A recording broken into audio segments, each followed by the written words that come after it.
बिस्मिल्लाहिर्रहमानिर्रहीम अस्सलाम वालेकुम दोस्तों, ये मुख्तसर वीडियो है। आप भाई वीडियो देखोगे तो यकीनी तौर पर आपको श्रीलंकन से बेहद मोहब्बत हो जाएगी और भारतीय और अफगानी जो पाकिस्तान से बहुत रखते हैं और नफरत करते हैं वो जल उठेंगे कि आखिर श्रीलंकन क्यों इतने पाकिस्तानियों से मोहब्बत करते हैं और पाकिस्तानी इतने श्रीलंका से क्यों मोहब्बत करते हैं। वो वीडियो में आपको दिखाऊंगा आखिर में भी और शुरुआत में भी।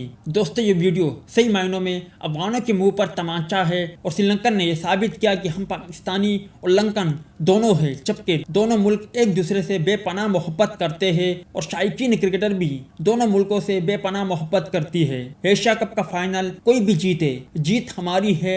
लंका की जीत पाकिस्तान की जीत है और पाकिस्तान की जीत लंका की जीत है। देखिए इस मुख्तसर वीडियो में किस तरह श्रीलंकन नारे लगा रहे हैं, किस तरह पाकिस्तान जिंदाबाद के नारे लगा रहे हैं। आप मुख्तसर वीडियो देखे, बस कमेंट सेक्शन में आप भाई श्रीलंकन के लिए कोई बेहतरीन जुमला जरूर लिखे। मैं अपने तौर पर श्रीलंकन टीम और शायकीन क्रिकेटर को इतना कहूँगा कि हमें आपसे मोहब्बत है और आप हमारे बेहतरीन दोस्त होंगे और हमारा पाकिस्तान इंशाल्लाह हमेशा आपके साथ खड़ा रहेगा। पाकिस्तान पाकिस्तान जिंदाबाद, पाकिस्तान जिंदाबाद, जिंदाबाद, श्रीलंका जिंदाबाद, श्रीलंका जिंदाबाद, श्रीलंका जिंदाबाद। Thank you guys, good luck. Thank you. Cheers, cheers, cheers, man. Cheers, man.